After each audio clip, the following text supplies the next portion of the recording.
Noong nakaraang linggo sa aming paglalakad sa kahabaan ng Quirino Avenue, napasin ko si Lola na naka-wheelchair. Nilapitan ko at nagkwento ng kanyang totoong buhay. Ang tanging hiling ni nanay ay magkaroon ng kahit maliit na masisilungan at matitirhan. Nakapagbigay tayo ng bigas mula sa Vegas at konting grocery items.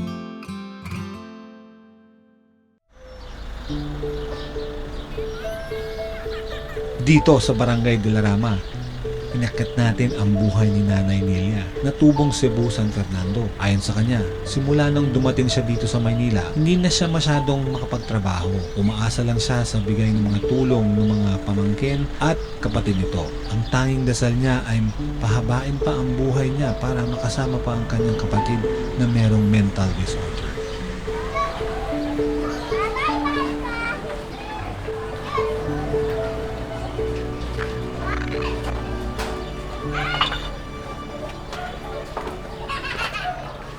Ay, Nanay Nelia. Okay. Ako po si Owen. Kami yung taga-abot kamay sa Akit Buhay Gang. Kayo po ang napili namin para bigyan kayo ng tulong. Okay, sige po. Kamusta po kayo? Okay na lang po. Okay naman po. Okay lang po ba tayo sa loob ng bahay? Sige, tara po. Tara.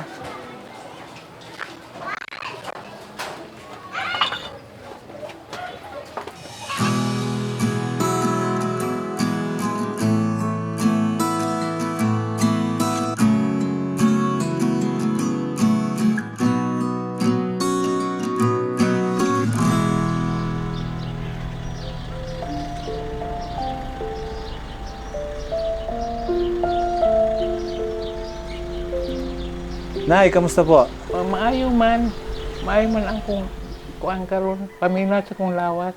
Naano ko dito sa kahintang ko nga naingon ani ko gikan pa ko sa Cebu dili na ko sa kong igsuon. Napasalamat lang ko nga di ako diri puyo sa ila. Di atiman ko nila. Mabait sila. Sir, may lang kung kuan tapos yung pension ko 2,000 lang. Tapos dito, share ako dito sa kuryente. Yan lang. Yan, ang iba, ano ko na lang sa ganggamot ko. Minsan yung sa center, dili magbigay ng gamot. Bigyan ka lang ng reseta. Bibili ko na lang. Sa pagkain, wala. Sharing na lang. Yung kapatid niyo po, sino po yung panganay sa inyo? Kayo? Ako ang panganay sa lahat. Siya, pangatlo yan eh. Panganay sa lalaki. Pero minsan, maano din ako sa sitwasyon ko, parang kung nahiya nga ganito ako. Tapos okay lang, always pray with God. Na, anuhin mo ako, bigyan mo ako ng lakas ng loob na mayroon nag-ano sa akin, magmahal sa akin, okay lang sa akin. Maano ko noon, mas masakit pa ang naranasan ko noon. Kasi bata pa, ako 19 years old ako. Namatay ng mama ko, 40 years old pa. May sakit siya na awasan sa abdo. Tapos wala na siya, kinuha na si Ninong, napasawi na. Yan ang pagdasal ko ng Lord eh. Think ko, Lord, kung halimbawa kunin mo na ako, mayroon sanang tao nga maawa sa akin. Kung saan ako ilagay, siya na mahal sa akin.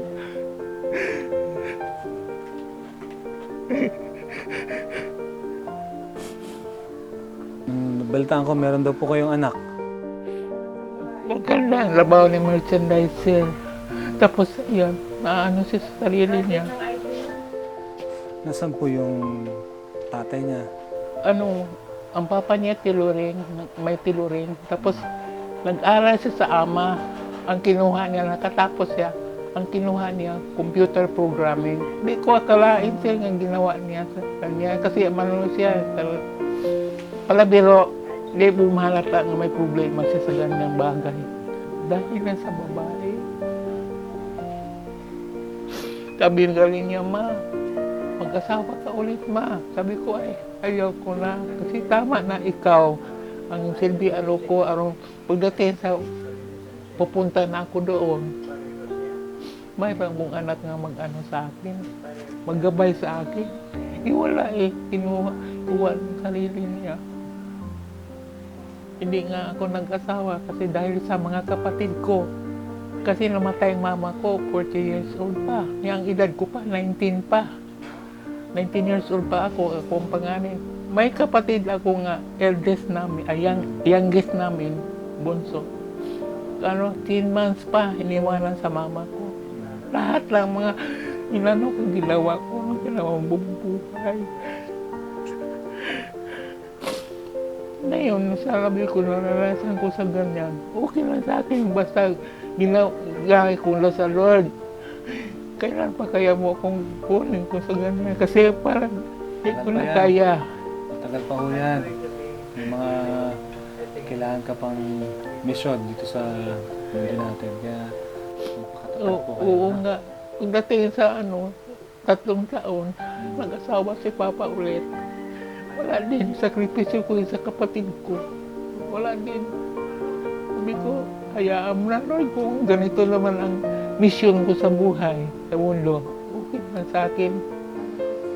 Huwag po kayong mag-alala, kaya po kami nandito. Kasi nagbibigay po kami ng bigas mula sa Vegas.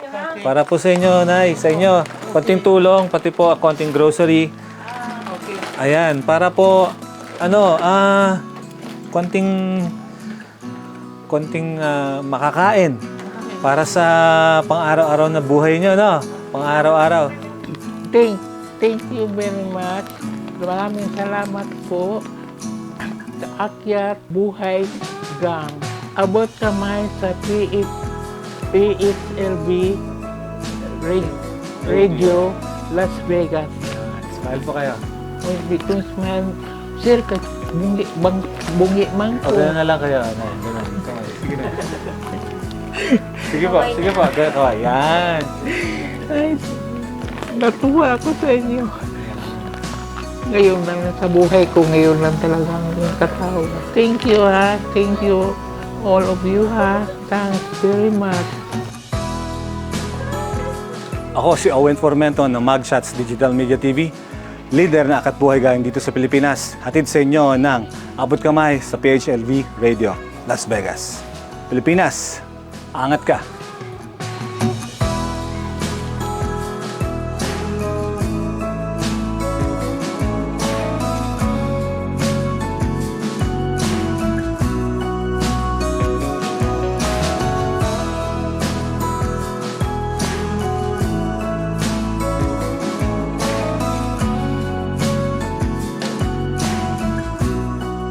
Abangan sa susunod sa Akyat Buhay Gang, nadaanan namin si Nanay Marina na tubong Leyte Binalayan na nakaupo sa maliit na kariton dito sa isa sa mga eskinita sa barangay Ilang-Ilang. Halata sa muka at mata niya ang hirap ng pag-aalala. Naikwento rin niya na araw-araw siyang laging nakatambay at nakaupo na tila merong inaabangan.